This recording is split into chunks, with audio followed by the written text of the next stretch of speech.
just spent the afternoon with so many great champions that are going to be at ringside. You know what I mean? What an occasion we're at here today, boys.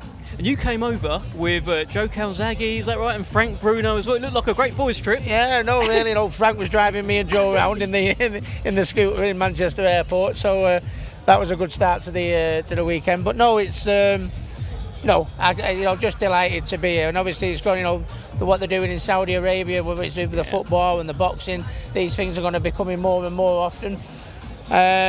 And yeah, I think I'm just very, very excited and great to be here. It's one of them occasions where, you can always say that you've been, you know what I mean? It's the first one that Saudi are getting the teeth into. And I think this will be an absolute wow. That's all I can say, yeah. You've been involved in, you've seen the bright lights of Las Vegas, of course, so many countless nights at Manchester as well. Las Vegas in particular, though, for so long has been kind of like the mecca of boxing, but it feels like big fights are starting to come right here. Yeah, times change, boxing changed. Years ago, Madison Square Garden was the place to be, and it still is, because of its history and that. But then the big fights all moved to Vegas.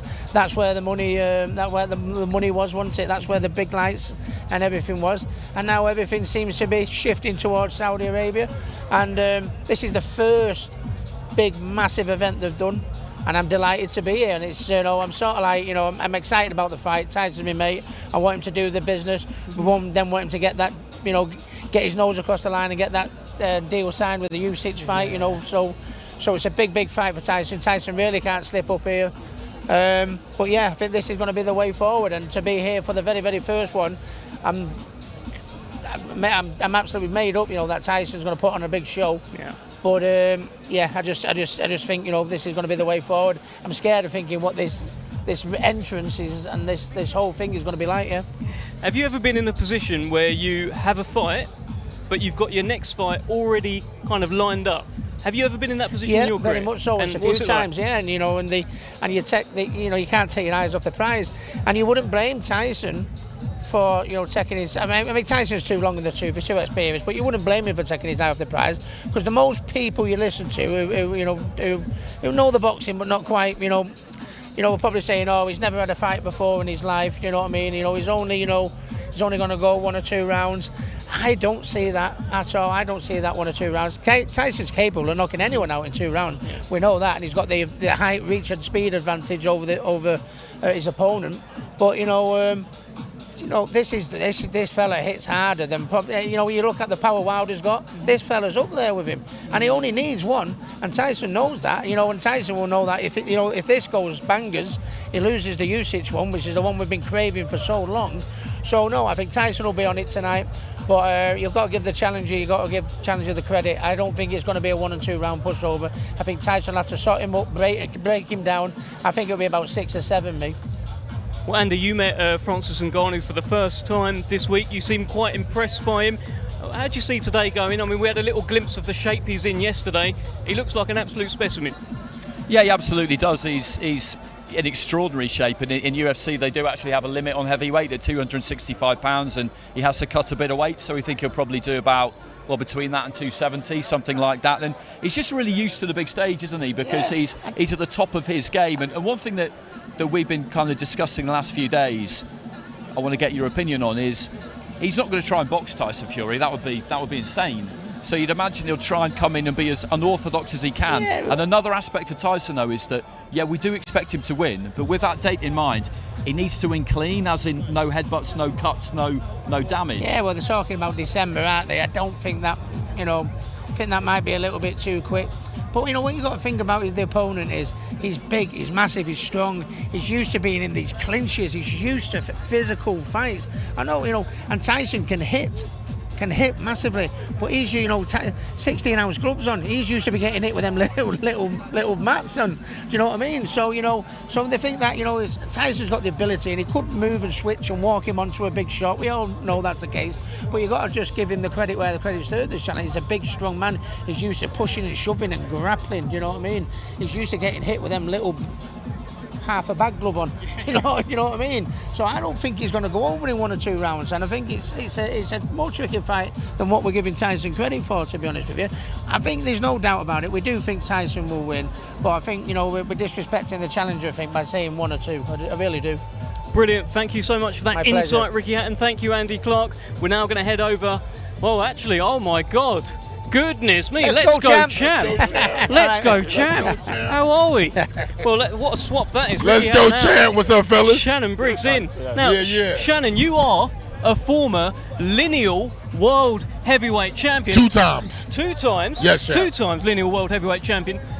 Francis Ngannou could become the lineal world heavyweight champion of boxing on Saturday. Tell us your thoughts. Amazing fight.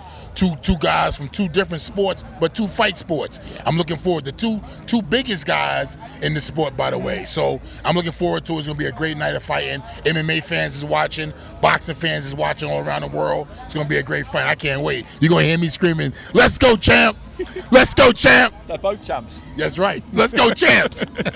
Listen, a lot of people in the boxing community in particular are writing off Francis Ngannou. They're saying he's got no chance. He's taken on the best heavyweight in the world. Yeah. How can he do it? How can he do it? He got to get close. He got to fight his way in. He got to fight. He got to make it a fight. He can't try to outbox Tyson. Tyson's a skilled, pure boxer. He got to make it a fight. He got the best trainer in Mike Tyson, a guy that can show him how to get inside and work inside. If he try to stay on the outside, he gonna get beat bad. But if he get on the inside, he got a chance. He got a big punch, so he got a chance. Do you think that punch translates? Because he's used to punching people in the head in very small gloves. Yeah. Now he's got these bigger gloves on. Do you think there'll be much difference? Is the power going to be the same? Well, I think he's been training about 3 or 4 months, working on it. So I think that it'll cross over pretty much. And plus, he doesn't have to wrestle. A lot of times when you're wrestling, it takes your energy. This is just punching. He should have a good, strong endurance base. Well, Andy Clark, it's a big event. Tell me a little bit about the shape that you're expecting Tyson to be in, and let's have this conversation. What are you thinking tonight? I think he'll be the same as he always is. I mean, he's settled around 19 stone, hasn't he, as his fighting weight. You know, he's not body beautiful, but he's fit to fight. You know, he's got good lungs on him. He's obviously got a good heart on him. He knows exactly where he needs to be weight-wise, and that's the key with you big guys, isn't it? You don't have to make a weight.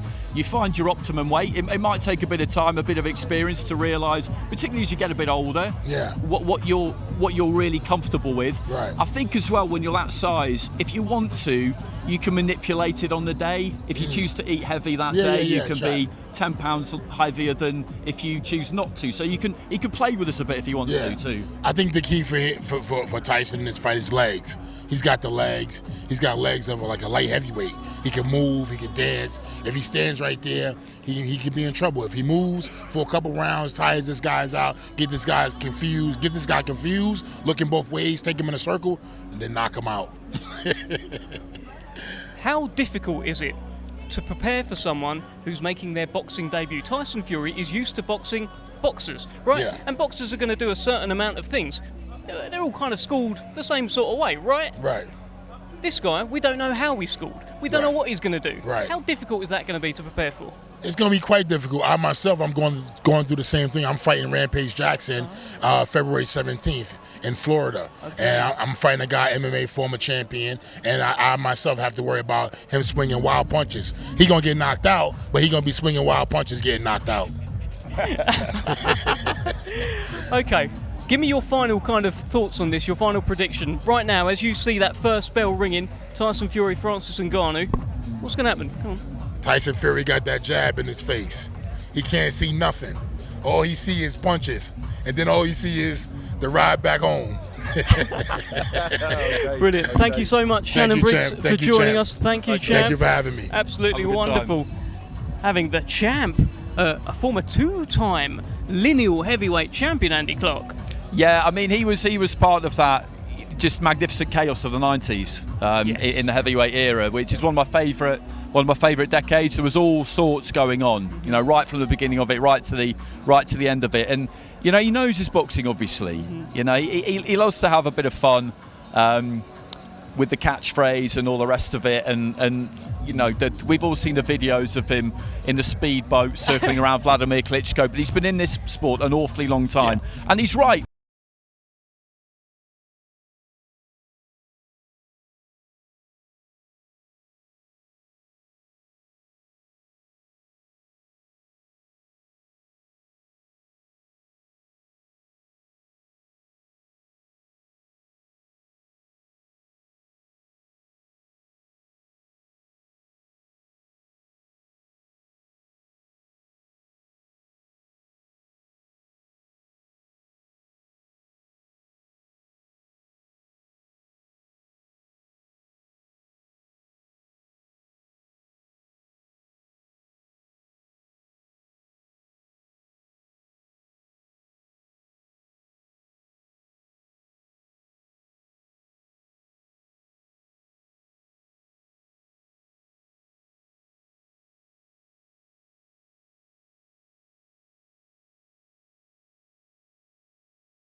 Championship Boxing to be held tomorrow in Riyadh, Kingdom of Saudi Arabia.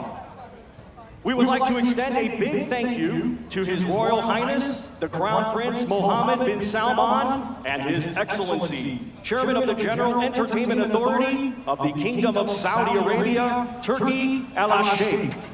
It is all being brought to you by Sella, Frank Warren on behalf of Queensberry, Bob Arab's Top Rank Incorporated, and GIMIK Promotions. This great event will be televised live in the UK on TNT Sports Box Office, in the United States on ESPN Plus pay-per-view, and around the world in other territories on DAZN.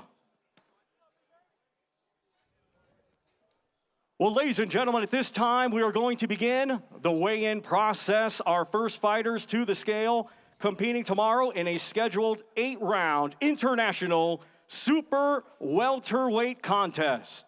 First to the scale, fighting out of Miami, Florida, USA. He brings a professional record consisting of 12 wins, 3 defeats. 9 of his 12 wins come by way of knockout. Let's welcome Robert Duran Jr. Well, there is Robert Duran Jr., son of a legend, Andy Clark, and look, he looks in shape, looks born for this stage. He looks in fantastic shape. 152.7 for Robert Duran Jr. So makes it nice and easy, 154 limit, so he's over a pound under. He said to us during the week that it wasn't an issue. He arrived pretty much on weight and he's just had to kind of keep it there during the course of the week. His dad's here. Every time I look to my right-hand side, I see someone else. Miguel Cotto, Larry Holmes. It's unbelievable. It's incredible, and we've just had Shannon Briggs as well. I mean, goodness me.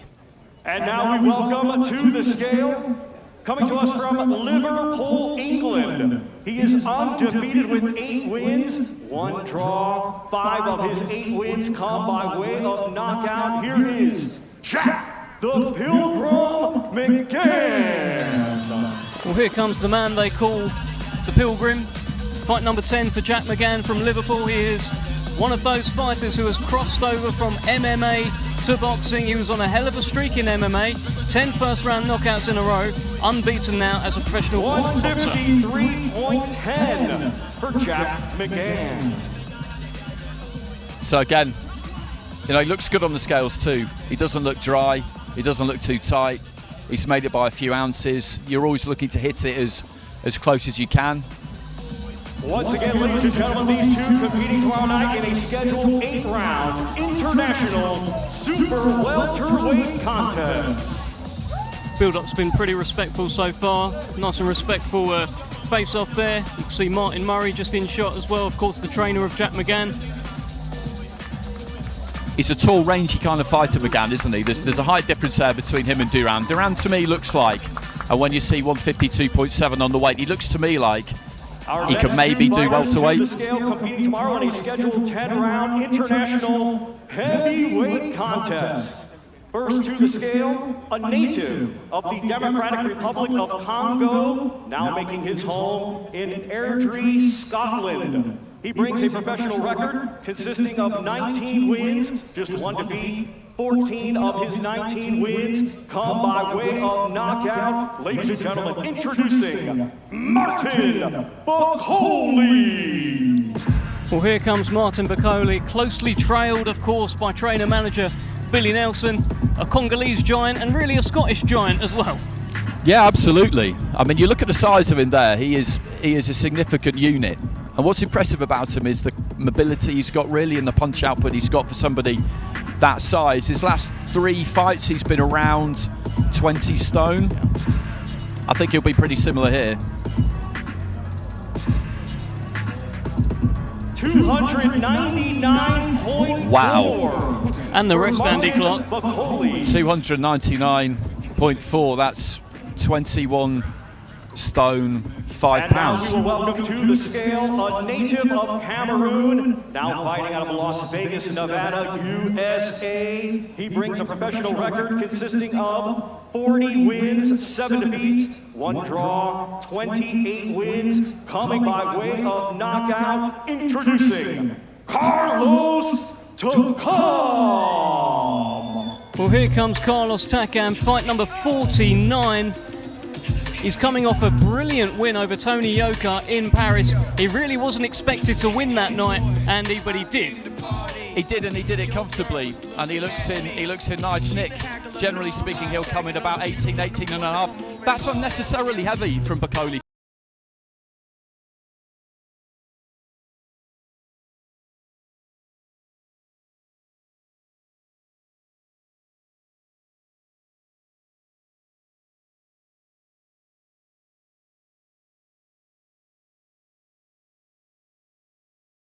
.1 for Carlos 257, Takam. so that's 18 stone 5. That's pretty much exactly what he was in his last fight, a couple of pounds lighter.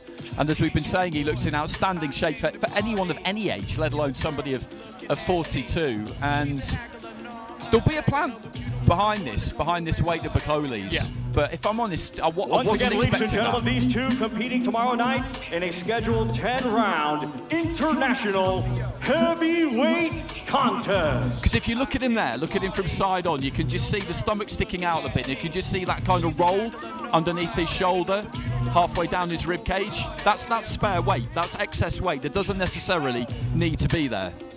Yeah, it is a surprising weight from Martin Bakole. It is a career high from Martin Bakole. Let's see if it makes him more effective. It could. Our next two combatants to the scale competing tomorrow night in a scheduled 6-round international heavyweight contest. First, we will welcome to the scale, coming to us from Budapest, Hungary. He brings a professional record consisting of 10 wins, just 1 defeat. 8 of his 10 wins come by way of knockout. Here is Istvan Bernal. Well, it's fight number 12 for the 34-year-old from Hungary, Istvan Bernal. And Andy Clark, you were looking into this guy earlier this week. He's boxed everyone as an amateur. Yeah, a very extensive international amateur career. I saw him once at the final qualifier for the Rio Olympics out in Venezuela. He lost his first fight over there, but he's been in with a lot of people. He got stopped by Fury a couple of times, actually, in the youths. Stopped by Joe Joyce. He's been in with the likes of Tony Yoka, Ivan Dichko, a good Cuban guy called Jose Lardouet. So, you know, a lot of experience there for him, and in good shape by the look of it.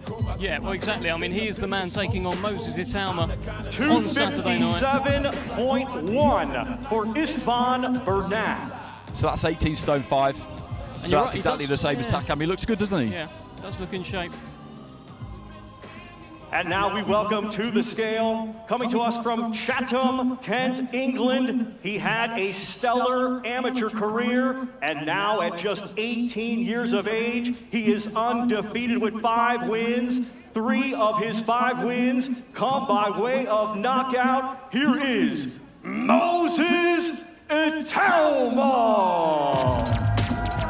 Oh, great roar here for Moses Italma. Fight number 6 for the 18-year-old heavyweight sensation. You can see Frank Warren on the stage. Believes in this young man, believes he can go to the top of the division. Let's see how he looks on the scales.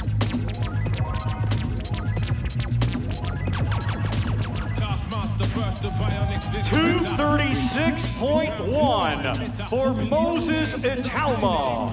So that's 16 stone 12, 236. There's plenty to come there, isn't there, physically, when you look at him, because he is 18, and Once again, this will sound a bit mad, but he is a bit boyish, that frame, when you look at it, particularly around the chest, around the shoulders a little bit.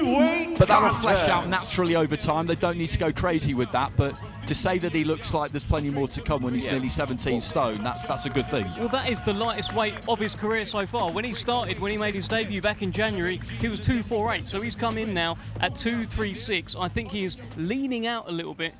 There's a little bit more hardness in him, in what I'm seeing, but great opportunity, great stage for him on Saturday night. Yeah, absolutely, and you're right, at the age he is, that's what will happen. The pro training will take that kind of puppy fat off you, lean muscle will replace it, your body composition will change basically, and that's what they're doing with him. Heavyweight Championships. We will first welcome to the scale, coming to us from Evanston, Illinois, USA. He brings a professional record consisting of 20 wins, 4 defeats, 1 draw, 17 of his 20 wins coming by way of knockout. Let's welcome Junior Anthony Hurricane Wright. Well, fight number 26 for the man they call the Hurricane. He's got the tall task of taking on Arslanbek Makhmudov on Saturday night. But he's spoken well this week, Andy. Yeah, he has, you know, and he was a good cruiserweight. He had a world title fight as a cruiserweight. He's a gym rat from what he told us, and that's why he was able to take this at relatively short notice. He's our smallest heavyweight. I expect him to weigh lightest of all the guys we've got.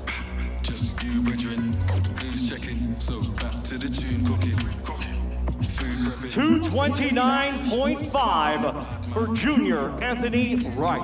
I would make you right. Yeah, so that's 16 stone 5. That's 16 stone 5. 229. But he looks good. He looks nice and solid. He's got no nerves, has he? You know, he knows this is a tall task. He knows he's a realist. And now we welcome he's been to around the this scale business a coming long to us time. from Montreal, Quebec, Canada. He is undefeated with 17 wins. 16 of his 17 wins come by way of knockout. He is the reigning and defending NABF heavyweight champion, Arslanbek, the Lion Makhmudov.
The scale competing tomorrow night in a scheduled 10-round contest.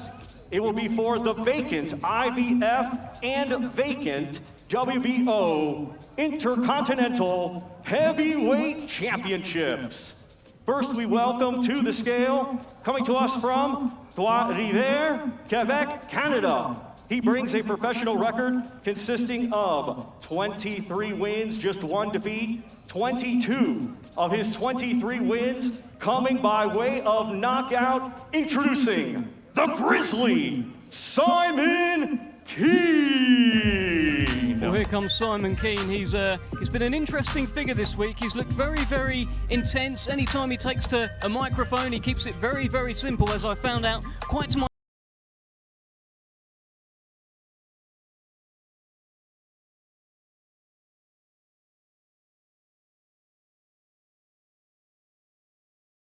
5.1 for Simon 255, Keane. so that's 18 stone 3. So that's interesting because he's been 248 in his last 3 fights. So half a stone to put on there, which is not an insignificant amount when you look at the shape he's in. From South Auckland, New Zealand.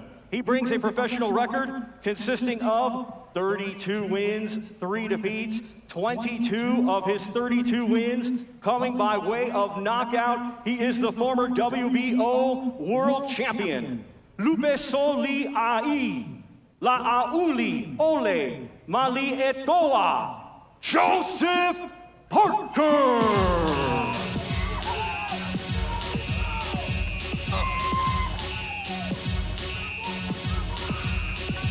Well, here is the former WBO World Heavyweight Champion Joseph Parker, up there with trainer Andy Lee. It seems every time we see him, he is more and more rejuvenated. Of course, had that thriller with Joe Joyce where he showed a lot of heart, Andy Clark. Yeah, he absolutely did, and they're a great team, these two. Andy feels the best is yet to come. Joseph thinks the same.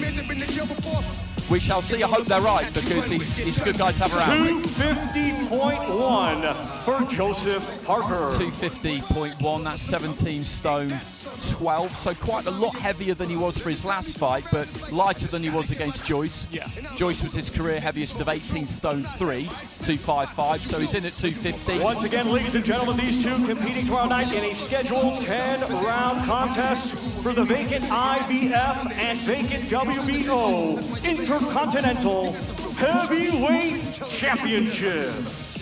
Well, there is the intensity of Simon Keane, but this time it is matched by Joseph Parker, who's not taken his eyes off him until then. Well, exactly, but you know, you look at these two operate this week and they're different. Joseph's very, very experienced. He stayed nice and calm and relaxed. Simon's been very intense all week. Hard to sustain that energy, but if that's naturally who you are, then it's difficult to turn that off. But Joe's just decided to tap in and raise that intensity himself just then. As you said, that was the first time. That's a sign of an experienced guy. No, absolutely. But even there, you could just see that intensity from Simon Keane. Oh, you can. As yeah. you say, you know, maybe it is a little bit of inexperience at a top Ladies stage. and gentlemen, our next two combatants to the scale competing tomorrow night in our chief support. It is scheduled for 12 rounds, and it will be for the British WBO European, WBA Continental, and vacant Commonwealth Heavyweight Championships. First, we will welcome to the scale, coming to us from London, England. He brings an undefeated record with 12 wins. 11 of his 12 wins come by way of knockout. He is the reigning and defending WBO European Heavyweight Champion, Big D, David Adeleye. Well, here comes the WBO European Heavyweight Champion, David Adeleye, unbeaten in 12 fights, 11 knockouts, and he is really on it. You can tell for this fight, the build-up has been very tasty. Biggest fight of his life, big opportunity, Andy. Massive, massive. British title, vacant Commonwealth, the ranking belts, 3 top 15 rankings between them. So that means something. He looks in frightening nick. 232 pounds for David Adeleye. 232 pounds, so that's 16 stone 8. And now we welcome to the scale, coming to us from Ipswich, England. Undefeated, he has 16 wins. 15 of his 16 wins coming by way of knockout. He is the reigning and defending British and WBA Continental Heavyweight Champion, Fabio Wardley.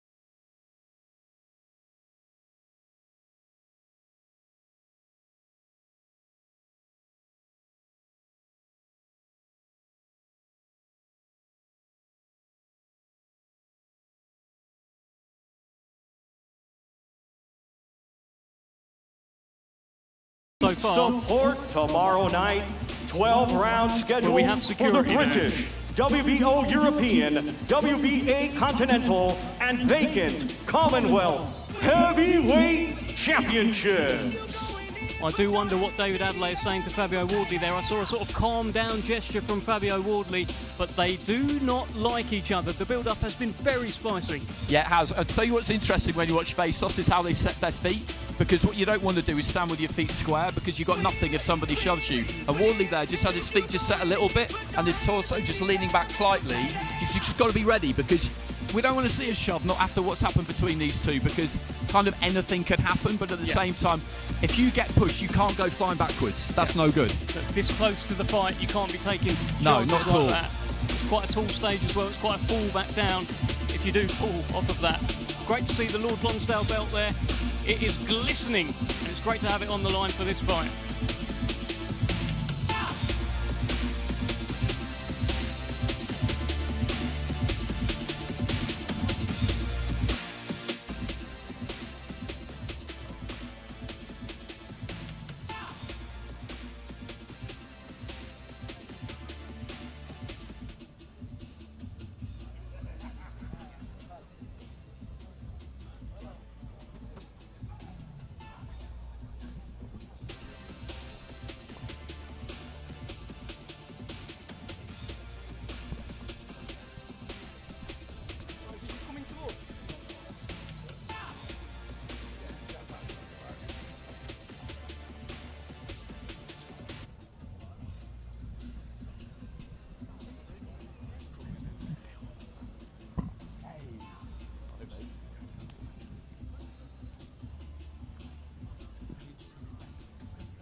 In the middle.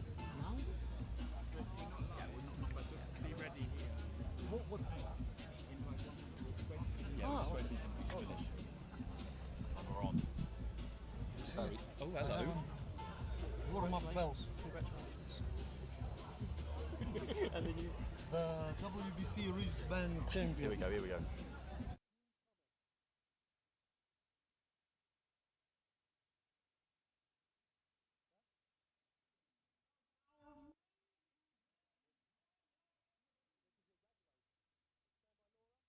Right, well, a spicy face-off there with Wardley and Adeleye. Can't wait for that one. Delighted to be joined by a man who will be keeping a very close eye on what happens on Saturday night. I see you. Alex Krasik, how are you? Not bad, not bad. Happy to be here with you guys. Tell us how you're feeling about this fight. Look, it's no secret. Your man has a fight lined up. Your man Oleksandr Usyk has a fight lined up with Tyson Fury. But Tyson Fury is fighting this monster in Francis Ngannou first. But he's a monster. Look at him. Boxing-wise, let's see on Saturday night. But he's as a fighter, he's looking great. He's motivated. He's well trained, and he have this big heart. I mean, in his previous MMA career, he showed it many times. Well, from the side of boxing skills, this is something that can determine the result, of course. But it will be amazing to watch it. How does it feel to be here in Riyadh? It looks like the guys here are putting an awful lot into our sport, and what a spectacle. It's just amazing, you see? Wow. I've been in boxing for a while, but I've never seen something even close to similar to what we have here. Just amazing. I can't imagine 3-4 years ago, I could not imagine that boxing can be like this. And now we are witnessing it. This is history in the making. Will Oleksandr Usyk be ringside on Saturday? With the help of God, yeah. He's landing in 1 hour. He will be there for sure. Are you expecting any, any repeat of what happened last time? We are not expecting anything. Whatever happens is happening for the reason, and we are here also for the reason. And the reason we are here, everyone knows, because we are announcing the big fight. The signing has been already announced, but the fight itself has not. So Usyk will be there. We don't know how we know 99.9 how the outcome goes on Saturday night, but anything may happen. So we wait, and after it's finished, then we can legally take the next step. I mean, how is he, Oleksandr? I know he had a slight niggle injury-wise. Normally, when you've been in boxing for 25 years, it's okay to have injuries, especially when you're already 36. I'm not a boxer. I'm 41 and I have some injuries even without going to the training camp. So, but no problem being ready for the 23rd of December. We have set up a camp for him in Europe. He's coming here from Spain. Did I mention this loud? So you certainly did. I disclosed the secret. Yeah. It's an exclusive. Yes. So we set up a camp there. So he'll be fighting there. He'll be training there, getting prepared, and I can only wish good luck to Tyson, and we will pray for him to stay healthy and safe in the upcoming fight. It feels like there's going to be a lot of people, Andy, ringside, watching the fight, either like this or like this. Oh, there will be, because there's so much invested in this, and as he said, and I agree with him, I feel 99.9% like I know who's going to win. But as we've been discussing the last couple of days, Alex, with Ngannou coming from that MMA background, he's going to have to try and make it rough, and then that could bring an accidental elbow, a head clash, a cut, stuff like that. So you will be kind of watching it through your fingers. That's exactly what I'm thinking. When you're fighting a boxer, you know what to expect from him, and you know how to defend yourself. But when you're fighting a guy who is not finishing his punch, not curving his punch, you don't know what's gonna happen. So you can expect him to come from left and he can come from the right, and that's something that might be a problem for the guy. Brilliant. Oh, some legends here. Wow. Well, we have been joined by Superman Alex Krasik. We're going to let you go. Thank you so much for the words of wisdom. Good luck. Wow, Mr. Roy Jones Jr. has joined us. How are you, sir? Good. How you doing? I'm very, very good. Tell us your thoughts about being here in Riyadh. What an incredible event. Incredible event, incredible setting, incredible. I mean, this is so great for boxing, because in the USA, just last week we had another network to get out of boxing.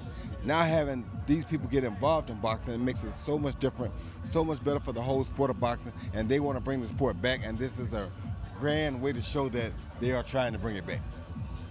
They absolutely are. Tell us a little bit about this fight. A lot of boxers are saying it's quite hard to try to prepare for someone who you don't really know what they're going to do, because maybe they don't know what they're going to do. How difficult must it be for Tyson Fury to prepare for Francis Ngannou? Well, the good thing about it is not as difficult as they say, because guess what?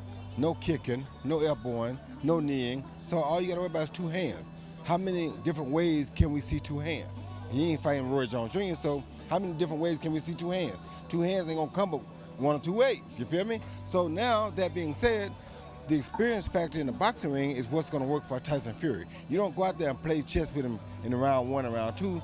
You just play checkers with him in round one and round two. Let him get used to it, everything, get used to it all. Let you see what he has. Once you see what he has, now you turn it into a chess game from round 3 to round 12. And hopefully that chess game will be checkmated before you get to round 12. Listen, one more question, Roy, before we let you go. If you had to give Francis Ngannou one piece of advice heading into this fight, what would it be? Work the body, go for the knockout. You don't want to try to beat him in a decision, because you're not smart enough, you don't have the experience. Work the body, go for the knockout. Just before I let you go, Roy, I have to say this. You've always been one of my favourites, but a couple of years ago you provided me with a real highlight, because we were in Belgrade, Republic Square, doing an amateur event, and it started raining and the whole thing was going downhill. It was looking really dismal, and then out of nowhere appears Roy Jones Jr., Superman, mic in hand, and he gave us You Must Have Forgotten Can't Be Touched live. Sensational. Thank you, my brother. I try to do what I can. God blessed me to be an entertainer in this sport, and so I try to always be that entertainer. And I hate that I didn't come along. And I say I hate it, but maybe this is the right timing, because maybe these people are wanting to do things that are going to be inspiring for the youth, and to inspire somebody to get back in shape and go out like right now. Me and Anderson Silva never could get the money we wanted to fight, right? When I was the one who pioneered this idea. Me and Anderson Silva were the first boxer MMA guys to talk about actually getting in a boxing ring and fighting. So we're the first one that pioneered this, but we never benefited from it. So maybe now that these people are getting involved, maybe myself and Anderson Silva finally will get the chance to benefit off of what we pioneered. Brilliant, absolutely brilliant talking to you, getting that insight. Thank you so much, Roy Jones Jr. Thank you, guys. Thank you so much. Thanks a lot. Wow, great to see Superman still ready to go. Superman. And we're swapping out Superman for a man who is looking to look super, I guess, Yeah, absolutely. on Saturday night. Nicely done. Come on, Big D, David Adeleye, tell us about that weigh-in. What were you saying to him up there? He just came in heavy. Yeah, sillier than I thought.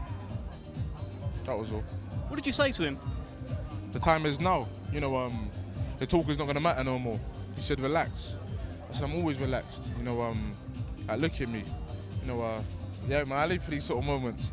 Like I said, I'm just a small kid from West London, and I'm chief support on a big show in Saudi Arabia, about 6,000 miles away. You know, it's more humbling than anything else. Just give us an idea of what you do between the weigh-in and fight night, because there's a lot of time to kill now, and you can't be investing too much emotional energy into it. You need to try and switch off. How do you do that?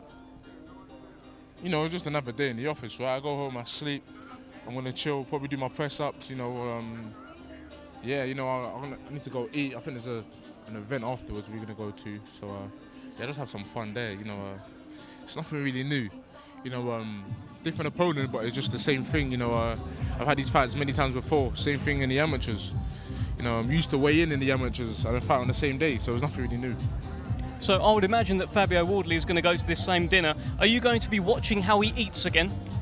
More than likely, depends on our position. If he's, you know, the last time it happened to be right opposite me. You know, so every time I lifted my head up, he was there. So, you know, that's how it played out. What exactly did you mean? Like, he doesn't know how to eat properly? That's what you were saying, right? He just got bad table manners, that's all. Yeah, his table manners ain't good, you know. Yeah, it's pretty bad. You know, you need to have some etiquette, you know. So, yeah. No, I love that. I mean, that's an unusual cuss, isn't it? I've not heard that one before. It did amuse me. I didn't really actually pick up on it at the time. And then only when I watched it back, I was like, that's quite a good line, just talking about how he eats. Yeah, you know, it's just what came to my mind at the time, you know. And I noticed that, you know, he was a laughing stock. You know, me and my coaches were laughing at him, but, you know... I think this is the first time that you've seen each other kind of topless, I guess. You know, that close. What did you make of the shape of him? What did you make of the sort of energy that you felt up there from Fabio Wardley? Didn't really look at him. I didn't really look at his physique and whatnot. You know, that doesn't really bother me. I didn't even worry about his weight. My coaches were like, "Oh, he's silly." As soon as they heard 241 and they looked in their scales, and they saw the weight, they were like, "Nah, he's done it all wrong." You know, he's heavy-footed as it is already, and he walks forward all the time. So, you know, being that heavy don't make no sense. Do you think he's going to walk onto one on Saturday night? We'll have to see. You know, either that or I'll just back him up anyways. So yeah. Brilliant. Speaking to you, David Adeleye. You've got so much more to do tonight. We'll let you crack on, my friend. Best of luck to you. Thank you. You're not gonna. Yeah. I'm just soaking it all up. Oh, it's good. It's good. It's incredible, isn't it? The array of champions over there is absolutely mind-blowing. I was saying it. You know, my dad's here, and I'm not. It's crazy. I used to watch all of these fights in my dad's living room when I was a kid. You know, growing up in a house with my mum and dad, we used to watch all of these guys boxing. So when I walk onto the stage and I'm seeing all their faces, it makes me laugh. You know, it's surreal, isn't it? It is. It is. Life's good. You know, the universe can humble you in many different ways. It's funny. So. Brilliant. Thank you so much, David Adeleye. Cheers. Wow. And now, very shortly, we've got the main event coming up. Well, look. I'll tell you, you know it's a big event when you've got Michael Buffer in town coming to announce this, and he's still ready to go, isn't he, Michael Buffer? Goodness me. Always. He looks absolutely immaculate as always. You know, he comes out for the main event. You've got the dignitaries up on stage there, Frank Warren, Todd DeBuff. Frank's cut a very casual, relaxed figure this week, hasn't he? Just striding around, him and Bob Arum like a couple of boxing dons that they absolutely are. I love that moment on Tuesday where we kind of introduced them in at the grand arrivals, and you've got these two Hall of Famers just taking it nice and slow, walking up to the stage, knowing where they are, knowing what this is, but knowing that even for them, this is something different. Good evening and welcome to a part of the official beginning of Riyadh season. As Hall of Fame promoter Mr. Frank Warren for Queensberry Promotions, along with Hall of Fame promoter Mr. Bob Arum for Top Rank Boxing, proudly presents, in association with Stella and GIMIK, the baddest man on the planet, for the baddest, a WBC special event, 10 rounds of boxing in the heavyweight division, broadcast live by TNT Sports Box Office to the United Kingdom and Ireland, ESPN Plus pay-per-view in the United States, and on the Zone live around other parts of the world. Well, ladies and gentlemen, this premier event is in the all-new spectacular Kingdom Arena Boulevard City, Riyadh, Kingdom of Saudi Arabia. And special thanks to the Royal Highness the Crown Prince Mohammed bin Salman and His Excellency Chairman, General Entertainment Authority of the Kingdom of Saudi Arabia, Turkey Al Sheikh. So now, ladies and gentlemen, let's bring the fighters to the stage and then to the scales. Coming up first with a combat sports record of 20 fights, 17 victories, including 12 big wins by knockout, living, training, and fighting out of Las Vegas, Nevada, USA. Fighting for and representing his native Cameroon, he's the former UFC World Heavyweight Champion, the man known as the Predator. He is Francis Ngannou! Well, here comes the Predator. Great ovation here for Francis Ngannou. The 37-year-old Israel Adesanya following closely behind as well, a UFC superstar. What a moment in the life for Ngannou. His opponent. He has a professional boxing record of 34 fights, 33 victories with 1 draw, 24 of those victories by knockout. From Malcolm, England, United Kingdom, the lineal 2-time heavyweight champion, the reigning WBC heavyweight champion of the world, the Gypsy King, Tyson Fury! Well, here comes Tyson Fury. Huge ovation here in Riyadh, the WBC and lineal world heavyweight champion of boxing. Sugar Hill in front, and of course, Tyson Fury soaking in every moment, Andy Clark. Absolutely, absolutely. I tell you what, I do quite like this trend maybe that Carlos Takam and Francis Ngannou has started here of coming up to the weigh-in in your street clothes, no tracksuit. It's unusual, isn't it? Well, they're heavyweights. UFC former heavyweight champion. Ladies and gentlemen, step on the scales this time for the official weigh-in. Francis Ngannou.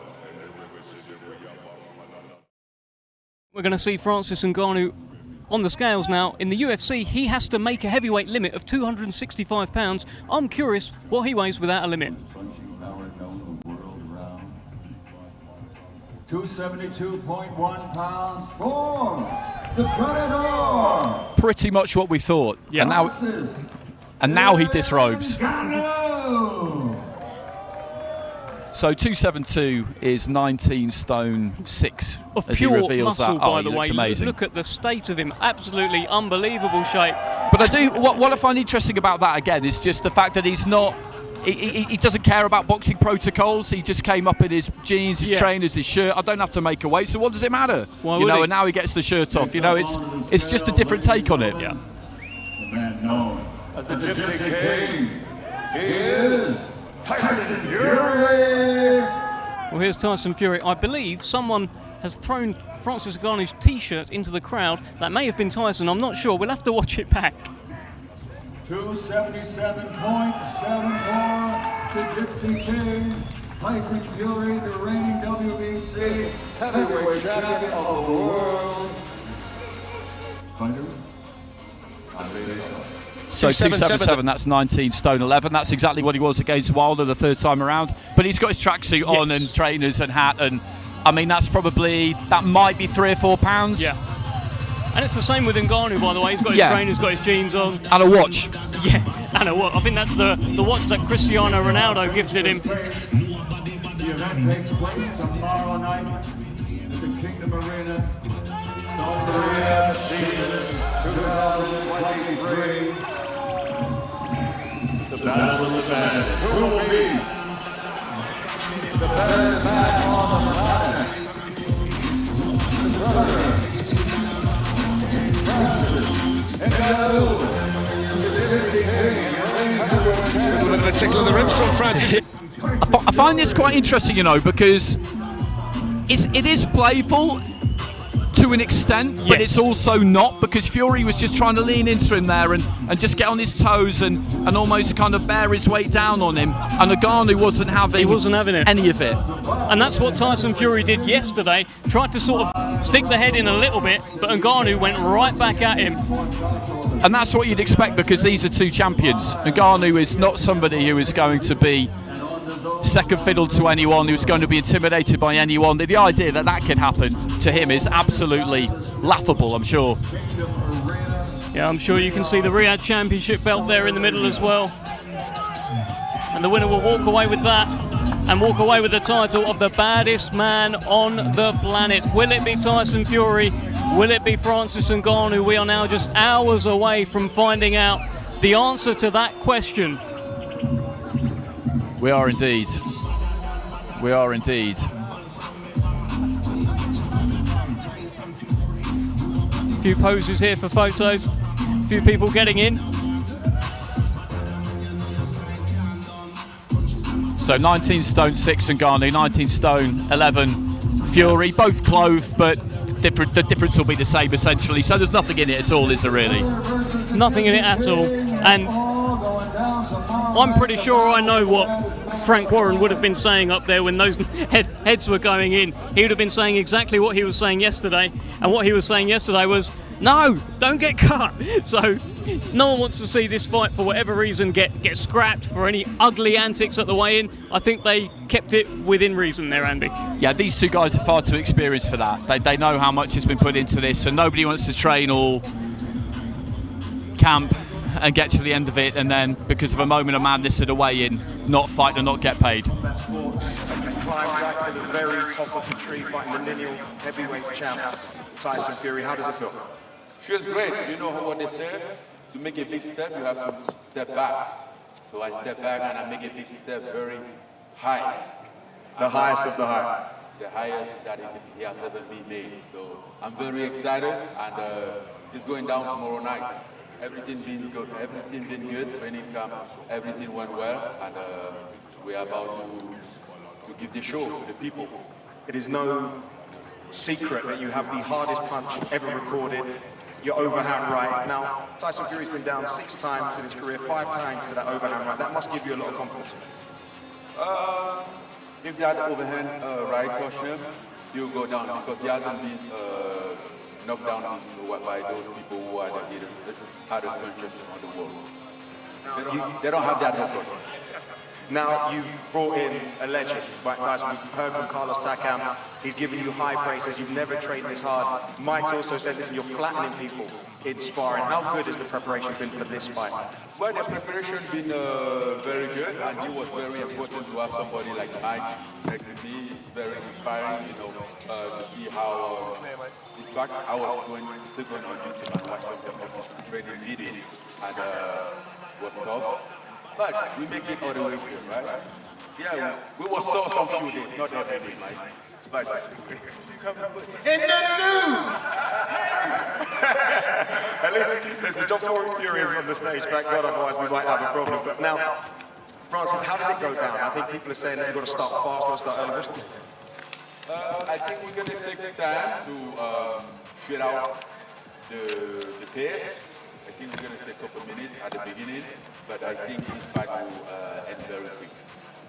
There's some mind games, there was some tickling of the ribs and the abs. Is this just mind games? Is that getting your head at all? Because Tyson Fury is the master of it. No. I have been in the game so long, and I have played this game so long with so many people that play mind games, and this can get to me. I think it's just a part of the game now. I consider it as a part of the game. It's not nothing personal. And then when we get in the octagon tomorrow, it's a fight time. When it comes to fight time, we're going to fight. That's it. No doubt. Francis, I'll let you go. Pleasure. Enjoy. Good luck. Now, I think we are going to be joined by Tyson Fury, the main man. We'll be heading over this way in just a moment. Here he comes. He's on his way. Now, Tyson, join us here. The man is here, the champ. Talk to me. Mike, I think you're the first person ever to call Francis Ngannou fat and small. Talk me through that. You still believe that now you've seen him on the scale? Yeah, I think he's a big fat sausage, and I'm knocking his back out. That's the game plan, right? You're not looking to make this long. No, we don't get paid for long, we get paid for short, and I'm going to make it nice and short for him. Francis Ngannou comes from a completely different combat discipline, MMA. We've seen those highlight reel knockouts. It's a different way. What does he bring to the table that you've been working on that could maybe potentially cause you some trouble? Absolutely nothing. absolutely nothing he brings to the table. No, not you know, the hardest ever recorded punch. He's got to land it, of course. It's like a tennis table champion, table tennis champion, facing Djokovic in Wimbledon final. Totally different. So there's no way. There has been a slew of MMA stars come into boxing. None of them have done as well as you'd expect. So you believe it's going to be same again. Francis Ngannou is going to go home disappointed. You're going to go on to huge fights in the heavyweight division. Let's just say this. Boxing is a gentleman's sport. Boxing is a sweet science. It's not a two-man brawl in the middle of a ring. It's not the biggest and strongest will win. It's whoever's got the most boxing skill and whoever's got the ability to set out the knockout punch. Now, we don't want to look forward too far forward. I don't want to look forward anywhere. I'm only looking forward to tomorrow, that's it. We're not talking about any other prick in this world. We're talking about Francis Ngannou tomorrow night, and I'm going to knock a motherfucker out, and then I'm going to take a week off. I don't want to hear from any of you guys about boxing. Let me have some time with my family, and then I'll come and take on my little guy. We apologise for the language used for those viewers out there. Tyson? I need to apologise if there's anybody out there who don't like my language. Get the fuck out that door! I apologise again on behalf of Tyson. I think we're going to let you go, brother. Good luck. Enjoy. You know what, I just don't know what Fury, look, well, one thing's clear, he is very, very focused on Francis Ngannou tomorrow. He doesn't want to be drawn into any conversations about Oleksandr Usyk. He knows he can't take his eye off the ball, Andy. No, he can't, and he'll be aware of what an unusual situation this is to have a fight scheduled. As you asked Ricky Hatton, it's not par for the course. It's tempting fate. You know, you are tempting the gods into punishing you for hubris in these kinds of situations. So he has to get the job done. He has to get it done as cleanly and therefore as quickly as he can. Because whatever we say about Ngannou and his lack of boxing experience and how hard it is to land on Fury, and all of those things are true, and he's an athlete, and he's very strong, and he's very physical, and he can make things awkward for you, and he does present certain dangers to your physical well-being, shall we say. I don't think he presents a threat in terms of beating Tyson Fury, but he is capable of jeopardising that fight on the 23rd by some other means. I'm not saying intentional or by any foul means, but an elbow head, whatever it is, you know, he's got to take care of business. Andy, thank you so much for your insight. We've now got a gala dinner to head over to where we're going to be back on your screens, live streaming and having a chat with so many more people. Thank you for joining us for the weigh-in here today. Wow, we are hours away now from finding out who the baddest man on the planet is.